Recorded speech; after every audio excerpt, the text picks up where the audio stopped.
Well, it was an amazing, wonderful shock for me. I had to sell the invention first, of course.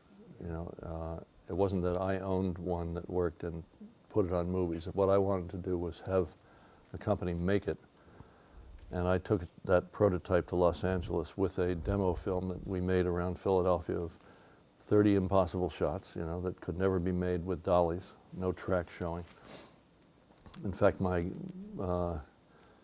then girlfriend Ellen ran down the Art Museum steps and back up, and I chased her down and back up. So that shot was on the demo reel. And that resulted in a sale, of the rights. I could license it to a company. They looked at me like I was a kid from the East, okay, thanks, we take over now, we'll see you later.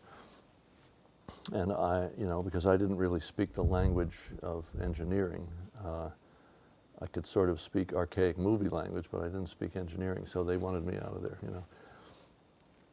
And 7 months later, I came back, and the one that they had built didn't work. And so, since we had these films you mentioned coming up, because the word had rapidly spread, and people had seen this demo, including Kubrick, they had to copy my original prototype and equip me with one that, had a better camera on it than my old World War II Arri. And I ended up, my first shot was on Bound for Glory, which was an astonishing shot.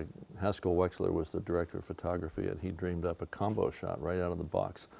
Step on a crane, ride up on a crane, start shooting, ride down on the crane, step off the crane as Carradine starts walking, and take him through a crowd, and then back again, 4 minutes.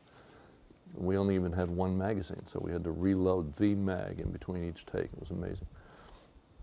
I'd never even laid eyes on a Chapman crane in person, a Titan, and there I was standing on one. And then we did, some stuff riding in a car, riding through this migrant camp, both of which the thing performed beautifully. And one very elaborate shot that I later thought almost was the best thing we did in an interior set.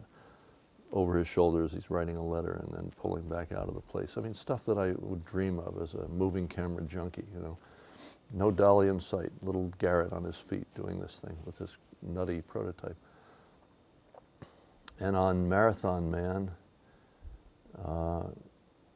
and these were three bold people that went for this stuff. It was Wexler and Hal Ashby on Bound for Glory. It was John Schlesinger and Conrad Hall on Marathon Man. Like the ultimate professionals, both of them knew, took one look at it and said, okay, here's what we can do with this. So I ended up chasing Dustin Hoffman, all over Central Park with this, running after him on the streets, shooting him from a truck, going up the ramps on the West Side Highway,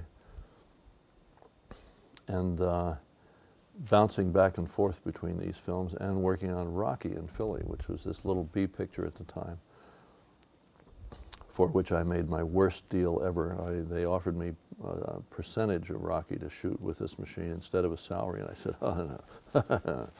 I'm way too smart for you. You cannot fool me. I want my few $1,000, which was a very costly mistake, as it turns out.